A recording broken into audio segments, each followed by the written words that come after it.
ஹாய்ப்பா, good morning. இன்றைக்கி என்ன lunch பாக்ஸ்ன்னு பார்க்கலாமா? இன்றைக்கி சூப்பராக இட்லி பொடி வச்சு தான் ஒரு லஞ்ச் பாக்ஸ் கட்ட போகிறோம். அதுக்கு வந்து இட்லியை ஊற்றிடலாம். ஏன்னா இன்றைக்கி அமாவாசை, வேலைலாம் ரொம்ப அதிகமாக இருக்குது. அதனால் ரைஸ் மாதிரி செய்யாமல், காலையில் அமாவாசை அன்றைக்கி யாரும் வந்து காலையில் கஞ்சி குடிக்க மாட்டாங்க. அதனால் டிஃபன் தான். அமாவாசை கிருத்திகைக்கெலாம் மார்னிங் கண்டிப்பாக டிஃபன் தான். அதனால் நம்ம இட்லி எல்லாருக்குமே சேர்த்தே ஊற்றிட்டு ஒரு தக்காளி சட்னி அரைக்க போகிறேன். இட்லி சூப்பராக ஊற்றியாச்சு. நான் எப்போவுமே மேல் தட்டு என்ன பண்ணுவேன், 2 தட்டு தான் வரும், 10 இட்லி வரும். மேலே ஒரு சின்ன மூடியை வச்சு அதில் வந்து இன்னொரு சின்ன இட்லி பாத்திரம் இருக்குது, அதை வச்சு அதில் ஒரு 3 இட்லி ஊற்றிடுவேன். சரி, இட்லி வெந்துகிட்டே இருக்கட்டும், வெளியே வேலையை முடிச்சுட்டு வந்துடலாம். வேலையை முடிச்சுட்டு வரத்துக்குள்ளே இட்லி வெந்துருச்சு. இப்போ வாங்க இட்லியை எடுத்துடலாம். நல்லாவே வந்துருச்சு, மெத்துன்னு இருக்குது. நேற்று தான் அரைச்ச மாவு, ஃப்ரெஷ் மாவு தான்.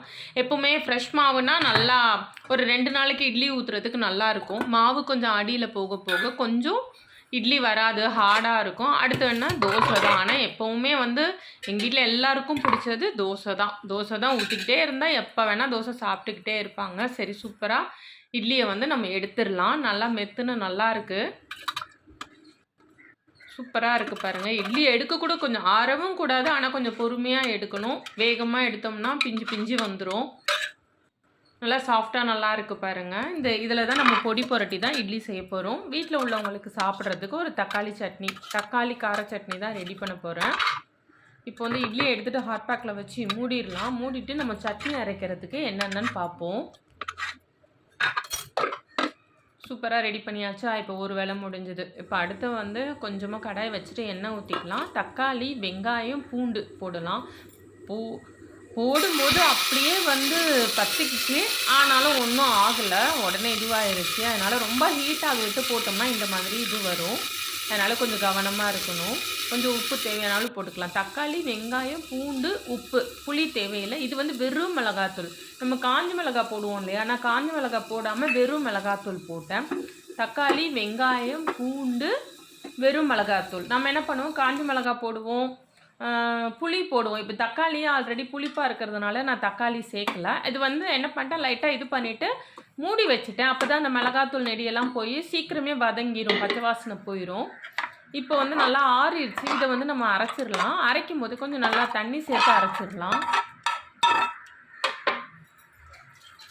இந்த சட்னி வந்து கெடாது, ரொம்ப நல்லாயிருக்கும். கட்டியாக வேணும்னா கட்டியாக வச்சுக்கலாம், தண்ணியாக வேணும்னா தண்ணியாக வச்சுக்கலாம். நான் தண்ணியாக வேணும், ஆனால் கொஞ்சம் காரமாக இருக்கணும்னு தான் கூட கொஞ்சம் நல்லாவே தண்ணி சேர்த்துட்டேன். இட்லிக்கு வந்து கொஞ்சமாக தொட்டுக்க இருந்தால் பத்தாது, நல்லா நிறைய போட்டு பரட்டி சாப்பிட்டா தான் டேஸ்ட்டாக இருக்கும். இப்போ வந்து அதே கடாயில் நம்ம வந்து அந்த கார சட்னியை தாளிச்சிடலாம். ஒன்றும் இல்லை, வெறும் கடுகும் கருவேப்பிலையும் மட்டும் போட்டு தாளிச்சிட்டு கொதி வந்தோடனே இறக்க வேண்டியது தான். இப்போ தேவையான அளவு நம்ம கடுகு சேர்த்துக்கலாம். இதில் வந்து நீங்கள் பூண்டுக்கு பதில் இஞ்சி கூட வச்சு அரைக்கலாம், ரொம்ப நல்லாயிருக்கும். இப்போ அரைச்சோம் இல்லையா, அந்த தக்காளி சட்னி இதில் ஊற்றிடலாம். அப்படியே கொஞ்சம் நேரம் அடுப்பை சிம்மில் வச்சிடலாம்.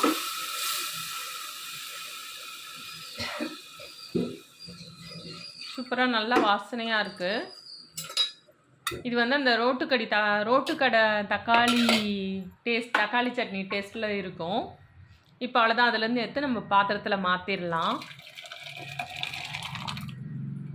இப்போ அடுத்து பொடி இட்லிக்கு நம்ம ரெடி பண்ணிக்கலாம். இதை ஊற்றி ஓரமாக வச்சிடலாம்.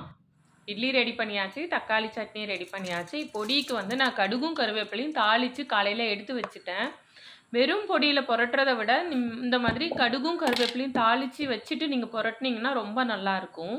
இட்லி பொடியை வந்து இந்த எண்ணெயில் போட்டுடலாம். இந்த எண்ணெய் வந்து நல்லெண்ணெயில் போடுங்க, இல்லைனா தேங்காய் எண்ணெயில் போடுங்க, இல்லைனா நெய்யில் போடுங்க. நான் வந்து தேங்காய் எண்ணெயில் தான் தாளித்தேன். தாளிச்சிட்டு நல்லா இட்லி பொடி போட்டு புரட்டிட்டு என்ன பண்ணேன், நல்லா கட் பண்ணிவிட்டு மேலே ஒரு ஸ்பூன் திரும்ப பொடியை போட்டு கொஞ்சம் நேரம் மூடி வச்சோம்னா நல்லா ஊறிக்கிட்டே இருக்கும். அப்புறம் நம்ம லஞ்ச் பாக்ஸ் கட்டிடலாம். இப்போ வந்து மாம்பழம் இருந்தது, சரி மாம்பழம் ஒரு பாக்ஸில் கட் பண்ணி வச்சிடலாம். ஏன்னா சீசன் முடிய போகுது. இப்போ வீட்டில் மாமரத்தினால 1, 2 தான் விழுது. முன்னாடி நிறையா இருந்தது. இப்போ விழுந்ததை எடுத்து கழுவி கட் பண்ணி வச்சிட வேண்டியதான். இட்லி ரெடி, தக்காளி சட்னி ரெடி, மாம்பழமும் ரெடி, பொடி இட்லியும் ரெடி. லஞ்ச் பாக்ஸில் வாங்க கட்டிடலாமா? சூப்பராக காலையிலேக்கு ரெடி பண்ணியாச்சு. அம்மாவாசைக்கு இது மதியானம் அது வேறு தனியாக சமைக்கணும். இப்போ லஞ்ச் பாக்ஸில் அந்த கட் பண்ணி ஊற வச்சுருந்தோம் இல்லையா, அந்த பொடி இட்லி அதை எடுத்து பாக்ஸில் போட்டுடலாம். சூப்பராக நல்லாயிருக்குங்க. நாங்கள் ட்ரெயின்லலாம் வெளியூர்லாம் போகும்போது இந்த மாதிரி தான் எடுத்துகிட்டு போவோம், கெடாது, நல்லாயிருக்கும். கையில் அழகாக ஒரு முள்ளு கரண்டி வச்சு சாப்பிடவே ரொம்ப ஈஸியாக இருக்கும்.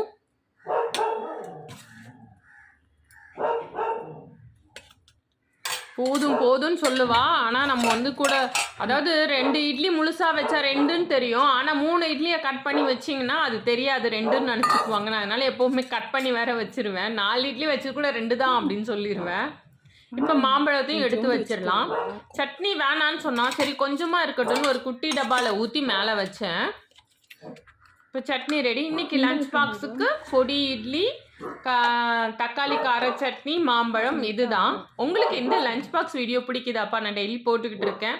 அவ்வளோதான்ப்பா. உங்களுக்கு இந்த வீடியோ பிடிச்சிருந்தா லைக் பண்ணுங்கள், ஷேர் பண்ணுங்கள், கமெண்ட் பண்ணுங்கள், சப்ஸ்கிரைப் பண்ணுங்கள். அடுத்த வீடியோவில் பார்க்கலாம்ப்பா. பாய்.